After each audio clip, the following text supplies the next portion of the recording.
Saat ini kamu sedang mendengarkan radio statistik.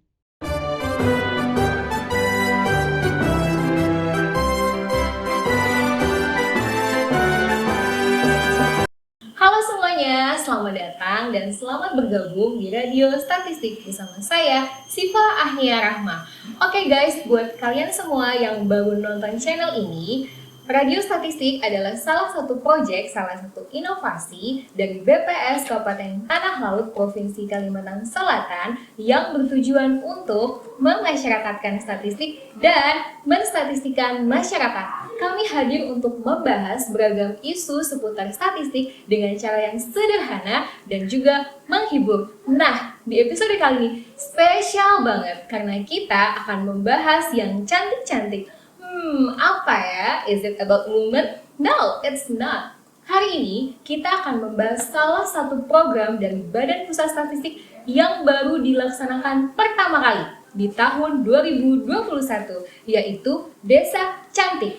Dan untuk wilayah Kalimantan Selatan, Desa Cantik baru ada di Kabupaten Barito Kuala. Oleh karena itu, sudah hadir bersama saya Kepala BPS Kabupaten Barito Kuala, Bapak Edi Erwan Novianor. Halo Pak Edi, selamat pagi. Halo, selamat pagi. Assalamualaikum warahmatullahi wabarakatuh. Waalaikumsalam warahmatullahi wabarakatuh. Gimana kabarnya, sehat Pak? Alhamdulillah sehat. Terima kasih sudah diundang juga acara ini. Kami juga terima kasih banyak Pak karena Bapak sudah bersedia hadir di podcastnya Radio Statistik. Siap, dengan senang hati. Ini kalau boleh tahu Bapak podcast pertama ya Pak ya? Betul sekali ini. Waduh. Kalau- Di grogi nih masih banyak. Kayaknya kalau ngisi webinar udah sering ya Pak ya, tapi kalau podcast baru pertama. Sering enggak?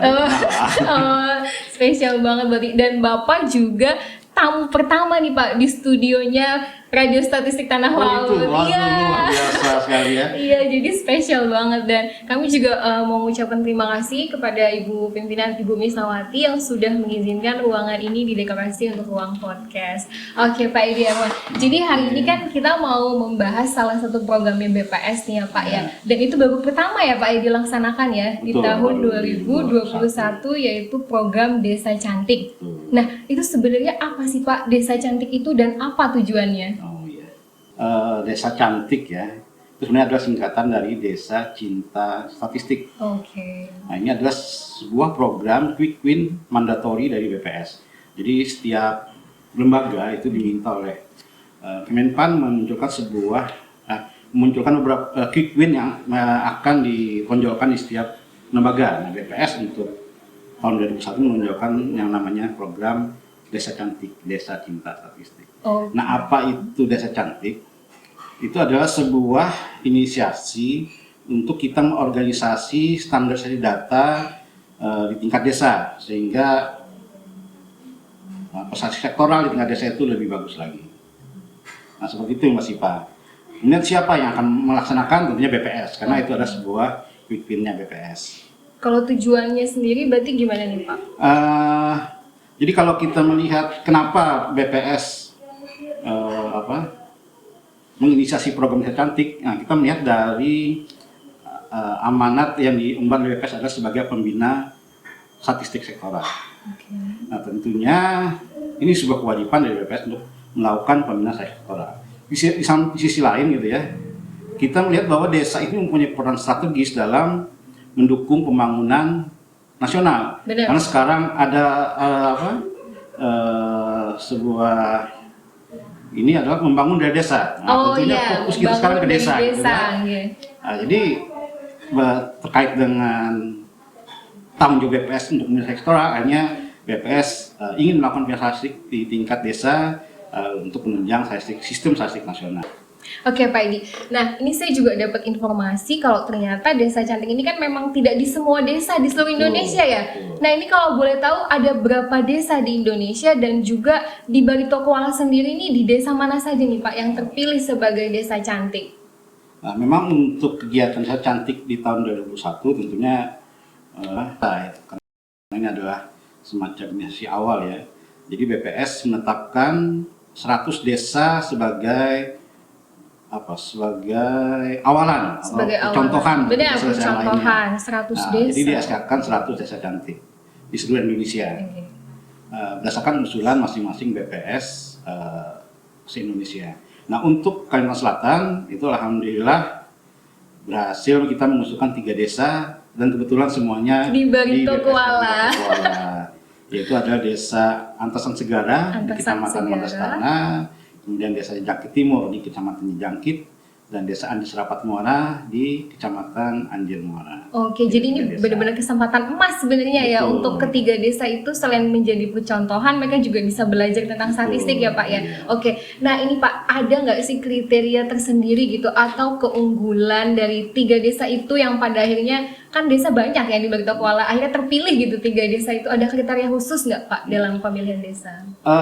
Pedoman dari BPS sebenarnya untuk kita mengusulkan itu sebagai desa cantik sebenarnya ada beberapa pedoman. Pertama tentunya ada dukungan pemerintah daerah, itu yang utama ya. Kemudian juga ada keinginan dari pemerintahan desa untuk kita lakukan pembinaan. Tapi khusus untuk Barito Kuala ini sebenarnya kami mengintegrasikan kegiatan desa cantik dengan program di pemerintah Kabupaten Barito Kuala, yaitu program Bedah Kampung Terintegrasi. Bedah Kampung Terintegrasi, iya. Oke. Jadi kita bersinergi dengan pemerintah Barito Kuala sehingga 3 desa yang disebutkan adalah 3 desa yang juga menjadi program DKT-nya pemerintah Barito Kuala. Dan tentunya ini udah yang terbaik, desa terbaik pasti ya Pak. Sebenarnya kriteria kami bukan yang terbaik, tapi kita ingat adanya keinginan desa itu untuk mereka melakukan pembinaan di datanya. Jadi kalau yang terbaik sebenarnya bukan, karena masih ada desa-desa mungkin lebih bagus lagi. Tapi kita melihat antusias desanya dan juga keinginan aparatur desanya untuk mengikuti program ini. Nah ini Pak, program ini sudah berjalan sejak kapan Pak? Apakah nanti 2022 ada lagi program ini Pak? Secara operasional itu kita memulai program ini di bulan Juni 2021. Untuk seluruh 100 desa itu ya, jadi kita mulai programnya. Itu ada tahap awal itu kita menunjuk pembina desa cantik. Pembina desa cantik. Iya, di setiap desa itu ada 2 orang ditunjuk pembina desa cantik. Mereka diberikan pelatihan 2 kali dengan materi-materi yang nanti akan disampaikan ke pemerintah desa. Nah, seperti itu. Kemudian ada program seterusnya kita ke desa, itu ada program-program yang kita lakukan untuk bagaimana kita membenahi tata kelola data di tingkat desa. Nah, kedepannya ini memang harapan BPS, jadi bukan hanya 100 desa cantik ini yang nanti akan melakukan program desa cantik, tapi desa-desa yang lain pun diharapkan bisa dilakukan program serupa gitu.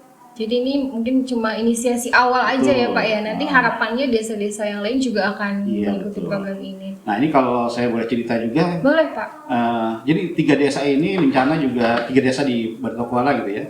Dengan Bapelitbang Barito Kuala itu rencana akan kami ekspos ke Bupati Barito Kuala dengan harapan kalau memang program itu benar-benar dirasa bermanfaat, itu akan direplikasi oleh desa-desa lainnya. Nah itu harapan kita.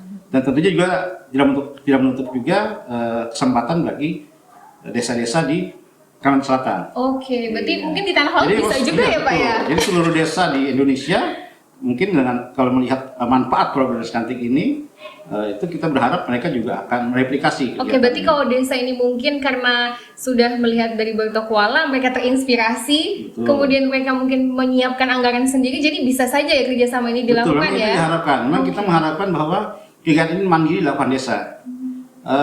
Program kita tahun ini pun sebenarnya bukan anggaran untuk desa, tapi anggaran sifatnya untuk pembinaan saja. Nah, kita mengharapkan juga peran serta dari pemerintah daerah dan desa untuk terlibat aktif dalam kegiatan cantik ini, karena BPS kan sebagai pembina. Nah, ini kita harapkan setelah kita selesai membina, mereka secara mandiri akan melakukan tata kelola data secara bagus di setiap desa. Itu harapan kita. Nah menarik nih Pak, berarti sebenarnya BPS ini perannya sebagai pembina ya Pak ya. Nah ini kalau boleh tahu apa aja sih Pak yang dibina gitu, materi apa saja yang diajarkan oleh para pembina statistik tadi? Betul.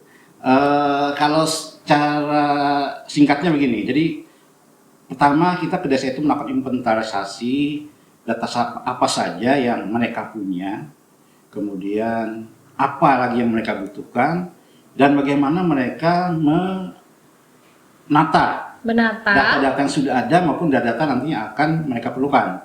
menata itu dalam hal penyimpanannya, publikasi, diseminasi, ataupun mereka buatkan aplikasi. Nah, itu yang kita coba bantu untuk ini, 3 desa. Nah, untuk 3 desa di Batokuala ini kami membantu dalam membuatkan aplikasi Si Cantik Batola. Si Cantik Batola, aplikasi itu ada isinya data-data data penduduk di setiap desa. Di setiap desa. Kemudian kita bikinkan tabulasi sederhana, misalnya berapa jumlah bayi di desa, berapa jumlah lansia di desa, siapa yang menerima kartu BLT, siapa yang memegang kartu KIP, KIS. Nah, itu yang kami coba susun sekarang. Sangat dibutuhkan. Betul. Itu sepertinya di desa, Pak. Nah, kemudian Pak, ini sudah berjalan dari bulan Juni tadi ya Pak ya? Betul. Sampai bulan apa terakhir berarti Pak? Sebenarnya sampai tahun 2021 sampai Desember. Sampai Desember masih berlanjut ya. Nah, tanggapan pemerintah desa setempat tuh seperti apa Pak? Setelah adanya pembinaan yang sudah lumayan ya, hampir 5 bulan lebih ya Pak ya. Tanggapannya seperti apa Pak? Iya. Sebenarnya pembinaan kita juga sedikit terganggu dengan kondisi pandemi COVID ya. Iya, benar banget. Akhirnya ada beberapa bulan itu yang kita vakum gitu, kita tidak bisa melakukan kegiatan ke desa. Tapi alhamdulillah seluruh program bisa kita lakukan, tentunya dengan berbagai upaya. Nah, respon desa sendiri cukup bagus. Artinya mereka beberapa kali kita ke sana antusias dengan apa yang nanti kita coba tawarkan ke mereka. Artinya dengan mereka memiliki data seperti itu, mereka merasa akan sangat terbantu nanti. Benar. Misalnya gitu ya, ada program pemerintah daerah untuk membantu penduduk usia sekolah. Mereka sudah punya data nanti, sudah punya. Jadi tidak perlu lagi mereka istilahnya cari-cari data kemana gitu kan. Yang itu nanti mereka sudah bisa langsung menampilkan data penduduk usia sekolah sekian di sini ya. Itu kan lebih mudah untuk membuat program-programnya. Kalau ada pemerintah pusat, mereka kan lebih cepat meresponnya juga. Udah siap, datanya udah ada ya Pak ya? Itu harapannya ya. Dan jujur ini menarik banget sih Pak, karena kan berarti kita BPS benar-benar turun ke lapangan ya, mendampingi pemerintah desa mengelola data yang mereka miliki ya Pak ya. Nah, dan karena ini juga baru pertama Pak, kalau boleh tahu apa aja nih yang sudah dilakukan oleh Bapak Edi dan teman-teman BPS Batola untuk mensosialisasikan kegiatan Desa Cantik ini Pak? Ya. Alhamdulillah kita pemerintah Batokuala sangat mendukung sekali kegiatan ini ya. Kita launching pertama itu di launching oleh Ibu Bupati Batokuala. Kemudian seluruh OPD ini bergerak untuk menyiapkan data dari desa. Jadi istilahnya kami bergerak secara top down. Jadi dari OPD bergerak mengumpulkan data dari desa itu. Kita beberapa kali kunjungan ke desa melibatkan seluruh OPD, jadi bukan hanya BPS. Jadi OPD juga terlibat juga ya Pak ya? Nah itu yang kita lakukan. Dan nanti insya Allah mungkin di akhir program ini kami akan mengekspos ke pemerintah daerah apa yang telah dilakukan. Hasilnya seperti apa ya Pak ya? Tadi Si Cantik Batola tadi. Si Cantik Batola dan jadi ada 2 aplikasi sebenarnya tapi nanti akan kita gabung. Jadi ada Si Cantik Batola itu yang kami Kabupaten Batokuala membuat. Ada juga satu aplikasi Si Cantik itu yang dibuatkan oleh BPS Provinsi Kalimantan Selatan. Nah itu adalah data yang data spasial dari data potensi desa. Jadi misalnya kita ingin tahu berapa jumlah sekolah di desa. Itu kami sudah ada data yang dibuatkan. Udah ada. Jadi nama sekolahnya di mana, letaknya di mana akan langsung kelihatan. Sebelumnya kan nggak ada ya Pak jadi ya? Jadi ada data makro dan mikro nanti akan kami gabungkan. Nah mudah-mudahan ini bisa bermanfaat buat teman-teman. Sangat bermanfaat sih saya yakin Pak untuk pemerintah desa. Nah baik Pak Edi, kita nih punya beberapa foto. Gitu ya. Jadi mungkin nanti bisa sedikit ya. Jadi saya dari beberapa informasi ini fotonya apa nih? Oh ya, ini foto saat launching Desa Cantik. Iya, pada tanggal 14 Juni. 14 Juni ya Pak ya? Dihadiri oleh Kepala BPS Provinsi Selatan Pak Yusuf. Dan langsung diresmikan oleh Bupati Batokuala Bu Haji Nur Milian.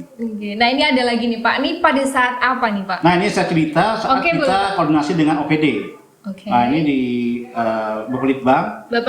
Ya kita mengumpulkan OPD untuk menyusun program dan juga menyiapkan data di OPD yang OPD punya yang kita akan inputkan ke dalam aplikasi. Dan kayaknya mereka juga ini ya sangat antusias juga dengan adanya program dari itu waktu kami ke desa berapa kali mereka antusias itu datang semua. Oke, Pak. Nah yang ini Pak, ini pada di desa, ini saat kami sosialisasi di desa ya itu desa, ya? Iya kayaknya di desa. Nah, ini kita di desa ini.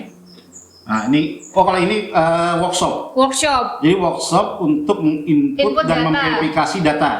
Jadi data yang sudah dikumpulkan OPD, kemudian diverifikasi oleh pihak desa, nah itu yang dimasukkan dalam aplikasi. Jadi ini input data sendiri gitu ya Pak ya? Melakukan input data sementara masih dari kami dengan OPD. Desa, Di saat ini adalah desa memverifikasi apakah benar data tersebut. Jadi misalnya pemegang kartu BPJS benar nggak ini orangnya, nah ini pihak desa memverifikasi langsung. Nah selanjutnya kita masih punya ini Mbak Irma ya kayaknya ya. Betul. Mbak Irma nih. Nah ini saat rasanya sosialisasi pertama ini. Ini desa Jangkit Timur ini. Desa Jangkit Timur. Ada pada Arsa juga sih. Ini ke aparat desa. Ke aparat desa sosialisasi. Dan pemberian materi hasil pembinaan Desa Cantik. Pembinaan Desa Cantik. Oh iya, oke. Ini Pak mungkin masih ada satu lagi Pak fotonya. Ini kayaknya di desa juga ini. Masih di desa dia ya. Masih rangkaian itu. Dan ini cantik sekali desa cantiknya. Nah ini aplikasi yang disusun oleh BPS Provinsi. Ini desa cantiknya Barito Kuala. Sedangkan di kami si cantik Batola. Nanti akan kita gabung. Tapi memang cantik ya Pak ya. Oke. Ini sedikit lagi. Ini kayaknya tadi si launching tadi. Jadi itu ada aparat desa itu yang kita berikan sertifikat bahwa mereka sebagai program desa cantik. Oke Pak Edi. Nah baik Pak Edi, tadi seru banget ya apa yang udah kita diskusikan. Nah terakhir nih Pak Edi, apa saran dan juga harapan Pak Edi Irwan untuk perstatistikan di Indonesia?